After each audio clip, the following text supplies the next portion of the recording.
जिंदगी के हर अच्छे बुरे मोड़ पर साथ देना ही असल जिंदगी कही जाती है। चाहे वो साथ देने वाला अपना हो या पराया, वो इंसान हो या जानवर, इससे कोई फर्क नहीं पड़ता, क्योंकि मदद की जरूरत हर किसी को होती है और कौन कभी किसी के लिए फरिश्ता बनकर उभर जाए ये कोई नहीं बता सकता। इंसानों की जिंदगी जितनी आसान होती है उतनी आसान जिंदगी कभी भी किसी जानवर की नहीं होती। उन्हें अक्सर मदद की जरूरत होती है। कुछ दयावान लोग अपना नुकसान कर कर इन जानवरों की मदद करता है, क्योंकि अच्छाई अभी भी इस दुनिया में मौजूद है मेरे दोस्त। लेकिन मदद के बदले यही जानवर इंसानों को कुछ हसीन पल दे जाते हैं, वो इंसानों का शुक्रिया अदा करते हैं। तो चलिए आज हम जानते हैं वो 10 कौन से जानवर हैं जिन्होंने इंसानों से मदद की गुहार लगा दी। स्लॉथ एक ऐसा जानवर है जिसके बारे में हम काफी कम जानकारी रखते हैं। स्लॉथ ये काफी स्लो होते हैं, इनकी गति काफी ज्यादा कम होती है, लेकिन ये पानी में काफी तेज होते हैं। फिर भी ये काफी दिलचस्प होते हैं। ये इंसान से 3 गुना ज्यादा मजबूत होते हैं। ये एक बार में ही अपने वजन के 35% तक मल का त्याग कर सकते हैं। ऐसी काबिलियत इस धरती पर शायद ही किसी और जानवर में पाई जाती हो। और तो और इन्हें पेड़ पर एक पत्ता पचाने में 30 दिन का समय लगता है। स्लॉथ की जो खासियत इसकी जान पे बना सकती है वो है इसकी गति, जो काफी कम होती है, इसीलिए किसी प्रेडेटर का जल्दी से शिकार बन जाते हैं। एक स्लॉथ जो दौड़ती गाड़ियों से भरे रास्ते को धीरे धीरे गाड़ी उसे कुचल देती, लेकिन एक इंसान ने गाड़ी रोककर उस स्लॉथ को उठाकर रास्ता पार करवाया और उसे पेड़ पर छोड़ दिया। इंसान की इस दरिया दिली को देखकर उस स्लॉथ ने पीछे मुड़कर देखा और इंसान को हाथ दिखाकर उस व्यक्ति का शुक्रिया अदा किया। स्वान इंसानों का हस्तक्षेप पसंद नहीं करते, वो इंसानों से दोस्ती करना नहीं चाहते, इसलिए जब भी कभी भी वो इंसानों को देखते हैं तो ये स्वान इंसानों पर हमला बोल देते हैं। लेकिन जब इंसान स्वान की मदद करता है तो ये सच में इंसान के ऋणी रहते हैं और इंसानों से प्यार करते हैं। ये स्वान जो आप देख रहे हैं काफी कमजोर था, पूरी तरह से निश्चल ये स्वान अपनी गर्दन तक खुद से नहीं उठ पा रहा था। एनिमल एड इस संस्था ने इस स्वान का ख्याल रखना शुरू किया, इसकी अच्छे से शारीरिक जांच की, इसे खाने के लिए अच्छा खाना दिया, इससे एक्सरसाइज करवाई और भी कई तरह के टेस्ट किए। जब ये पूरी तरह से श्योर हुए कि अब ये अपनी जिंदगी जीने के लिए फिर से काबिल हो चुका है, तब जाकर इन्होंने इसे फिर से उसी तालाब में छोड़ दिया जहाँ अक्सर इसे देखा जाता था। शायद वो स्वान मन ही मन में इन लोगों का जरूर शुक्रिया अदा करता होगा। पिंजरा सोने का ही क्यों ना हो, लेकिन वो पिंजरा ही होता है। कोई भी जानवर नहीं चाहेगा कि उसकी आजादी किसी और की दया की मोहताज हो।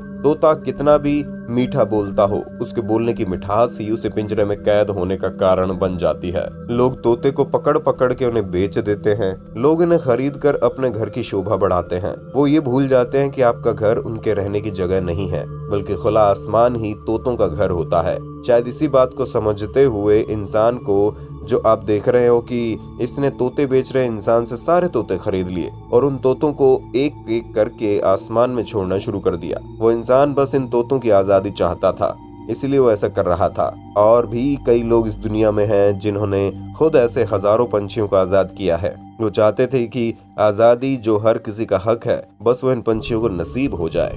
बतख एक सामाजिक प्राणी होता है। जब भी ये ग्रुप में होता है तो ये कहीं भी बिना डरे सैर करते हैं। 10 दिन से छोटे बतख तैरना जानते हैं और शिकारियों से बचने के लिए झुंड में अपनी माँ के आसपास ही रहते हैं। हालांकि कई बार ऐसा भी देखा गया है कि ये दूसरे जानवर को माँ समझ के उनका पीछा करते भी नजर आते हैं।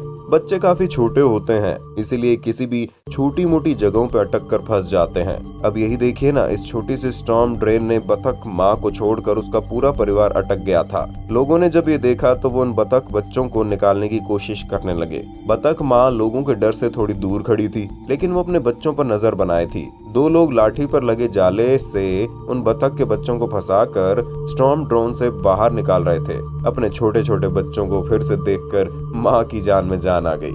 सारे बच्चों को निकालने के बाद ही वो बतख माँ वहां से दूर चली गई। जो लोग हिरण के बारे में जानते हैं उन्हें जरूर पता होगा कि एक हिरण कितना ज्यादा शर्मीला होता है। इंसानों से दूरी बनाए रखने में ही ये खुद की भलाई समझता है। इसके दौड़ने की गति भले ही ज्यादा हो, लेकिन दिमाग से ये थोड़ा कमजोर ही माना जाता है। जॉर्जिया में एक महिला की एक कमजोर दिमाग के हिरण से मुलाकात हुई। मैं इसे कमजोर दिमाग का हिरण क्यों कह रहा हूँ, ये आपको आगे जरूर पता चलेगा। ये महिला वहाँ दौड़ लगा रही थी। तभी इसे रेलिंग में फंसा एक हिरण दिखाई दिया। पता नहीं है इसमें कैसे फंस गया, लेकिन ये महिला अपना पूरा जोर लगा के उसे बाहर निकालने की कोशिश कर रही थी।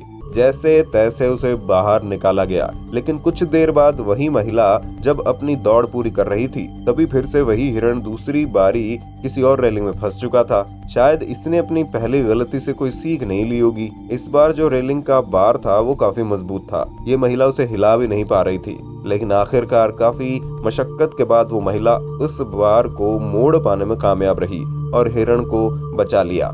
लोमड़ी अपनी होशियारी की वजह से जानी जाती है। उसे पता है कि कौन सी चीजों से उसे खतरा महसूस हो सकता है। इंसान भी लोमड़ी के लिए खतरा साबित हो सकता है, इसलिए लोमड़ी इंसानों से काफी दूर ही रहती है। लेकिन एक लोमड़ी के बच्चे को उतना अनुभव नहीं होता। हुआ यूं कि एक लोमड़ी के बच्चे का मुंह एक कांच के पोट में अटक गया। अब किसी लोमड़ी की शारीरिक बनावट इस तरह से नहीं बनी होती कि वो खुद से इस फंसे पोट को निकाल पाए। इस बच्चे ने इसे निकालने की कोशिशें जरूर की होंगी, लेकिन हार मानने के बाद इसने इंसानों से मदद मांगने की ठान ली। ये धीरे धीरे उस इंसान के पास चली गई और आगे रुक गई। इस व्यक्ति ने भी स्पॉट को निकालने की कोशिश की।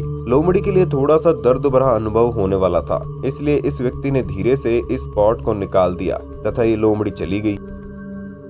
कौवे को काफी लोग पसंद नहीं करते। कौवे की आवाज को भी काफी लोग अशुभ समझते हैं, लेकिन हमें ये समझना होगा कि किसी आम जानवरों की तरह इन्हें भी दर्द होता है और दर्द में ये चिल्लाते हैं। एक कौवा फेंस पे बैठ काफी देर तक चिल्ला रहा था। शायद ये काफी दर्द में होगा। जब एक महिला ने इसकी आवाज सुनी और भी लोगों को साथ लेकर उसे देखने चली गई, उसे पता चला कि कौवे की गर्दन में कांटे घुसे हुए हैं। ये कांटे किसी पोर्क्यूपाइन के कांटे दिखाई दे रहे थे। वो महिला ये कांटे धीरे धीरे करके निकालने लगी, लेकिन उस कौवे को दर्द हो रहा था, इसलिए वो चोंच से इस महिला पे हमला कर रहा था। लेकिन महिला ने इस कौवे की मदद करना बंद नहीं किया। इसके गर्दन में फंसे सारे कांटे निकाल दिए। शायद इस कौवे और पोर्क्यूपाइन के बीच कुछ झड़प हो गई होगी और उसी में पोर्क्यूपाइन ने इसके गर्दन में कांटे चुभो दिए होंगे। सील मछलियों का स्वभाव काफी अच्छा होता है। ये इंसानों से दोस्ती करने में बिल्कुल भी डरते नहीं हैं, लेकिन अगर इन्हें इंसानों से जान का खतरा महसूस होता है तो दौड़ लगाने से बिल्कुल भी देर नहीं लगाते। सील मछलियां काफी बार समंदर किनारे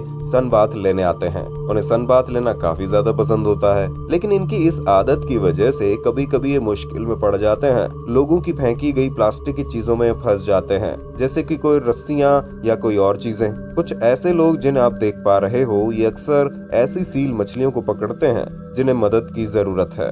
इस मछली को पकड़कर उसके गर्दन में फंसी रस्सी को धीरे से निकालकर उसे आजाद कर दिया और कुछ सील मछलियों को पकड़ के उनके गर्दन में लटकी रस्सी को निकाल दिया और उन्हें आजाद कर दिया। एक सील मछली आभार व्यक्त करने के लिए काफी समय तक वहीं खड़ी रही और फिर अपने रास्ते चली गई। कोंडूर ये पक्षी दुनिया में उड़ने वाले पंछियों में सबसे बड़ा पंछी है। वजन में 15 किलो का होता है और तो और ये 50 साल तक जीवित रह सकते हैं। एक कोंडूर तो अपनी उम्र के 100 साल तक जीवित रहा था, लेकिन कभी भी ये नहीं देखा गया कि कोई कोंडूर अपने बचाने वाले इंसान को मिलने वापस आया हो। एक कोंडूर अपनी माँ के बनाए घोंसले से बाहर गिर गया। एक इंसान ने उस बच्चे को उठा लिया और उसे अपने साथ ले गया। उसकी अच्छे से देखभाल की, उसे खाना दिया। जब तक कि वो अपने आप जिंदगी जीने लायक नहीं बन जाता है, तब तक उसे अपने साथ रखा, फिर उसे आजाद कर दिया। कई बार ये कोंडूर अपने अन्नदाता को देखने के लिए उसके पास चला आता है। अन्नदाता के किए एहसान को वो कभी नहीं भूल पाता। वो खुद आके उस इंसान के गले लगता है और उसका आभार व्यक्त करता है। इस तरह की घटना ना आपने कभी देखी होगी न सुनी होगी। उल्लू रात के साथी होते हैं। ये दिन में सोते हैं और रात में खाने की तलाश में बाहर निकलते हैं, लेकिन ये कभी कभी दिन में भी बाहर निकलते हैं। एक इंसान मछलियां पकड़ने के लिए नदी किनारे मौजूद था, लेकिन कुछ दूरी पर उसे एक अजीब सी आवाज सुनाई दे रही थी, किसी जानवर के चिल्लाने की। जब उसने पास जाकर देखा तो उल्लू मदद के लिए जोर जोर से चिल्ला रहा था। ये उल्लू फिशिंग लाइन में अटक गया और बाहर निकल नहीं पा रहा था। इस व्यक्ति ने इस उल्लू की मदद करने की सोची। अपने पास मौजूद नेल कटर से रस्सी काटकर उसने उल्लू को आजाद कर दिया, लेकिन अभी अभी एक रस्सी का टुकड़ा उस उल्लू के पंखों में फंसा हुआ था, जिस वजह से वो उड़ नहीं पा रहा था। काफी मशक्कत के बाद ही वो रस्सी का टुकड़ा काटा गया और ये उल्लू पूरी तरह से आजाद हो गया।